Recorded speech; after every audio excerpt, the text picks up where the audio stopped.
نحمده ونصلي على رسوله الكريم اما بعد اعوذ باللہ من الشیطان الرجیم بسم اللہ الرحمن الرحیم سورۃ التکویر مکیہ بسم اللہ الرحمن الرحیم اذا الشمس کورت واذا النجوم انکدرت واذا الجبال سجرت واذا العشار عطلت وَإِذَا الْوُحُوشُ حُشِرَتْ صدق اللہ العظیم۔ سورۃ التکویر کی ابتدائی 5 آیات کریمہ آپ حضرات کے سامنے تلاوت کی ہیں۔ آیات کریمہ کا ترجمہ یہ ہے، اللہ رب العالمین ارشاد فرماتے ہیں اور اس وقت کا تذکرہ سنو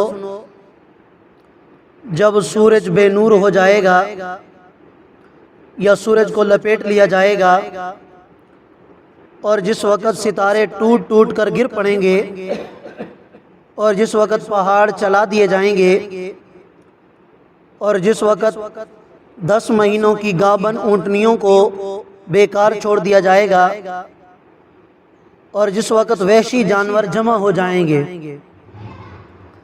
سورۃ التکویر یہ مکی صورت ہے، اور باقی مکی صورتوں کی طرح اس کا بنیادی عنوان بھی عقیدہ توحید، عقیدہ رسالت اور بالخصوص عقیدہ قیامت کو بیان کرنا۔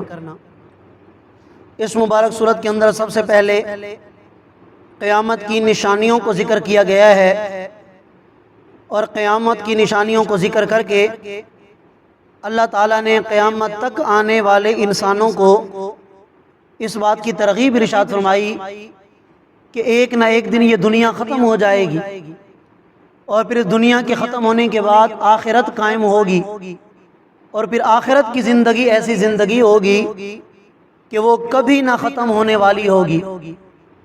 اور اس آخرت کی زندگی کو اگر سنوارنا ہے تو اس کے لیے تمہیں دنیا کی زندگی میں اللہ اور اس کے رسول صلی اللہ علیہ وسلم کے مبارک طریقوں کے مطابق زندگی گزارنی پڑے گی۔ اس مبارک سورت کی 29 آیت کریمہ اور 1 رکوع ہے۔ اس کا نام تکویر اس لیے رکھا گیا کہ تکویر کا معنی ہوتا ہے کسی چیز کو غلاف کے اندر بند کر کے رکھ دینا، اور اس مبارک سورت کی پہلی آیت کریمہ میں لفظ کورت ہے، اس کا معنی بھی لپیٹنا ہوتا ہے، تو اس وجہ سے اس کا نام تکویر رکھا گیا۔ اللہ کریم ارشاد فرماتے ہیں کہ اس وقت کا تذکرہ سنو جب سورج کو لپیٹ لیا جائے گا۔ لپیٹ لینے کا مطلب کیا ہے؟ اللہ تعالیٰ اس کی کیفیت کو بہتر جانتے ہیں کہ کس طرح سورج کو لپیٹا جائے گا۔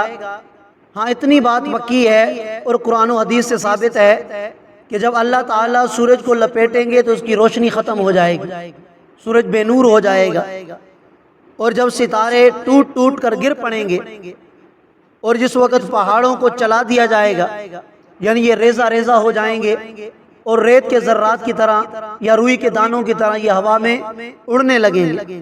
وَإِذَا الْعِشَارُ عُطِّلَتْ، اور جس وقت 10 مہینے کی گابن اونٹنیوں کو بیکار چھوڑ دیا جائے گا۔ اس وقت عرب کے ہاں سب سے جو قیمتی دولت تھی سواریوں کے اعتبار سے وہ اونٹ ہوا کرتے تھے، اور اونٹنیوں میں پھر سب سے قیمتی وہ کہ جو حاملہ ہو، اور پھر جو حاملہ اونٹنیاں ہوا کرتی تھیں ان میں جو 10 مہینے کی اونٹنی گابن ہوتی ہے وہ سب سے زیادہ قیمتی ہوتی تھی۔ اللہ فرماتے ہیں کہ قیامت کی دہشت اتنی زیادہ ہوگی، وحشت اتنی زیادہ ہوگی کہ لوگ اپنا قیمتی سے قیمتی سرمایہ بھی بیکار چھوڑ دیں گے، کوئی انہیں سنبھالنے والا نہیں ہوگا، افراتفری ہوگی، کسی کو کوئی ہوش نہیں ہوگا۔ وَإِذَا الْوُحُوشُ حُشِرَتْ، اور جس وقت وحشی جانور جمع ہو جائیں گے۔ اور وحشی جانور کون سے ہوتے ہیں کہ جن سے انسان ڈرتے ہیں، دوسری مخلوقات ڈرتی ہیں، لیکن قیامت اتنی خطرناک ہوگی، اتنی ڈراؤنی ہوگی، اتنی حیرت انگیز ہوگی کہ وحشی جانور بھی ڈر جائیں گے اور ایک جگہ آ کے جمع ہو جائیں گے۔ جیسے اکیلا آدمی ہو تو ڈرتا ہے، اگر بہت سارے آ جائیں تو تھوڑا حوصلہ مل جاتا ہے، تو یہ وحشی جانور اپنے آپ کو حوصلہ دینے کے لیے ایک جگہ آ کے جمع ہو جائیں گے۔ وَإِذَا الْبِحَارُ سُجِّرَتْ، اور جب سمندروں کو بھڑکایا جائے گا۔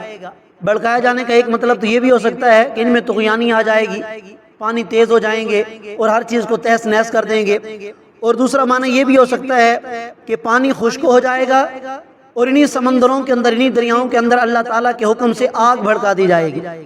وَإِذَا النُّفُوسُ زُوِّجَتْ، اور اس وقت کا تذکرہ سنو کہ جب جوڑے جوڑے بنا دیے جائیں گے، جب انسانوں کو جوڑے جوڑے بنا دیا جائے گا، ایمان والے الگ ہو جائیں، کافر الگ ہو جائیں، یا نیک لوگ الگ ہو جائیں، برے لوگ الگ ہو جائیں، تو جوڑیوں میں تقسیم کر دیا جائے گا۔ وَإِذَا الْمَوْءُودَةُ سُئِلَتْ، اور جس وقت زندہ درگور کی ہوئی بچی سے سوال کیا جائے گا، کون سا سوال؟ بِأَيِّ ذَنبٍ قُتِلَتْ، کہ تجھے کس جرم کے اندر قتل کیا گیا تھا۔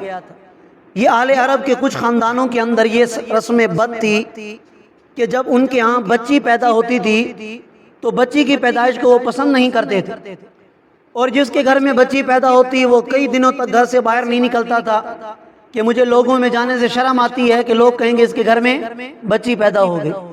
چنانچہ اسی شرم اور عار کی وجہ سے جس کے گھر میں بچی پیدا ہو جاتی وہ اپنی بچی کو زندہ درگور کر دیا کرتا تھا۔ اور اس رسم بد کا ذکر احادیث مبارکہ کے اندر بھی ملتا ہے کہ پہلے زمانے میں یہ رسم تھی۔ تو اللہ کریم اسی بچی کے بارے میں ارشاد فرما رہے ہیں کہ جب قیامت قائم ہو جائے گی اس وقت ان گناہ گاروں سے پوچھا جائے گا کہ تم نے یہ گناہ کیوں کیا تھا۔ یہاں تو اللہ نے یہ بیان فرما دیا نا کہ بچی سے پوچھا جائے گا کہ تجھے کس جرم کے اندر زندہ درگور کیا گیا تھا۔ اب آپ بتائیں جو بچی پیدا ہوتی ہے وہ تو مکلف ہی نہیں ہوتی، اس کا تو کوئی گناہ ہی نہیں ہوتا، تو معنی یہ ہے کہ ان گناہ گاروں سے پوچھا جائے گا کہ تم نے ان بچیوں کے ساتھ یہ ظلم کیوں کیا تھا۔ وَإِذَا الصُّحُفُ نُشِرَتْ، اور جس وقت اعمال نامے کھول دیے جائیں گے اور ہر انسان کو اپنا اپنا اعمال نامہ دے دیا جائے گا۔ اقرأ کتابک کفا بنفسک اليوم علیک حسیبا۔ وَإِذَا السَّمَاءُ كُشِطَتْ، اور جس وقت آسمان کو کھول دیا جائے گا، اس کے اوپر والے چھلکے کو ہٹا دیا جائے گا، یعنی یہ آسمان پھٹ جائے گا۔ وَإِذَا الْجَحِيمُ سُعِّرَتْ، اور جہنم کو بھڑکا دیا جائے گا۔ وَإِذَا الْجَنَّةُ أُزْلِفَتْ، اور جنت کو قریب کر دیا جائے گا کہ معاشر کے میدان میں جو نیک لوگ ہوں گے، اللہ کے ولی ہوں گے، خوش قسمت لوگ ہوں گے، محشر کے میدان کے اندر ہی انہیں جنت کی خوشبو آنا شروع ہو جائے گی۔ اللہ تعالی ہمیں بھی اپنے فضل و کرم سے انہی لوگوں میں شامل فرما دے۔ فرمایا عَلِمَتْ نَفْسٌ مَّا أَحْضَرَتْ، اس وقت ہر انسان جان لے گا کہ اس نے اپنے لیے آگے کیا بھیجا تھا۔ تو آج دنیا کی زندگی میں موقع ہے، اس سے بڑھ کر وضاحت اور کیا ہو سکتی ہے کہ ایک ایک چیز کو اللہ کریم نے واضح کر دیا کہ ایسا ہوگا۔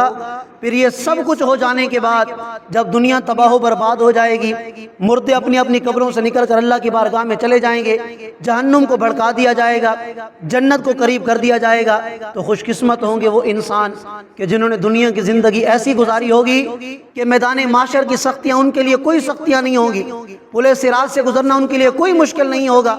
وہ جو ہی اللہ کی بارگاہ میں پہنچیں گے، اکٹھے ہوں گے، جنت کی خوشبوئیں انہیں آنا شروع ہو جائیں گی۔ تو اللہ تعالی ہمیں بھی توفیق عطا فرما دے کہ ایسی زندگی ہم گزاریں کہ ہم بھی جنت کے مستحق بن جائیں۔ جزاکم اللہ۔